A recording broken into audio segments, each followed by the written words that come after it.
ইলিশে কাঁটা নিম্নচাপ, উত্তাল সমুদ্রে নামানো যাচ্ছে না ট্রলার, ভরা মরশুমে তাই ইলিশে ভাটা।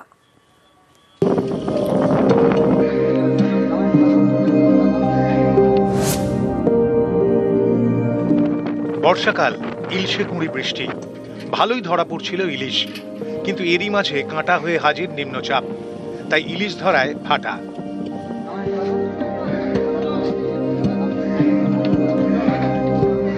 গত 15ই জুন থেকে উঠে গিয়েছে নিষেধাজ্ঞা।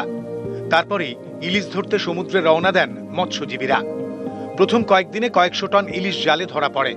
তারপর থেকেই নিম্নচাপের জেরে খামখেয়ালি আবহাওয়া, উত্তাল সমুদ্র, ট্রলার নামানোই যাচ্ছে না। আগামী বুধবার পর্যন্ত মৎস্যজীবীদের সমুদ্রে যেতে বারণ করা হয়েছে। এর জেরে ইলিশে ভাটা। অধিকাংশ দিন হচ্ছে ওয়েদার খারাপ, ওয়ার্নিং আসছে আবহাওয়া দপ্তর থেকে, এবং সমুদ্রও খুব উত্তাল।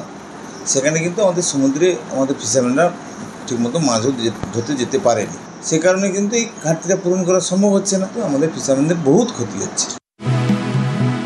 15ই এপ্রিল থেকে 14ই জুন এই 60 দিন ইলিশ ধরার ওপর নিষেধাজ্ঞা থাকে। সেই নিষেধাজ্ঞা উঠতেই সমুদ্রে যায় ট্রলার। গত 15ই জুন থেকে হাজারের বেশি ট্রলার সমুদ্রে নামে। ইলশে গুঁড়ি বৃষ্টিতে ইলিশও ভালোই ধরা পড়ছিল, কিন্তু হঠাৎ নিম্নচাপ, আবহাওয়া খামখেয়ালি, এর জেরে ইলিশে ভাটা।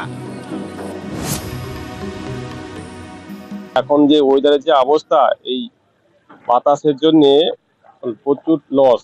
মানে যারা 2-3 দিন করে এখন মাছের কোনো ইলিশ মাছের কোনো ইয়ে নেই, মাছ পাচ্ছে না। এখন প্রতি টিপে লস হয়ে যাচ্ছে। এখন মাছ হবে কিনা তাও বলতে পারছি না। কাকদ্বীপ থেকে বিশ্বজিৎ হালদার, নিউজ 18 বাংলা।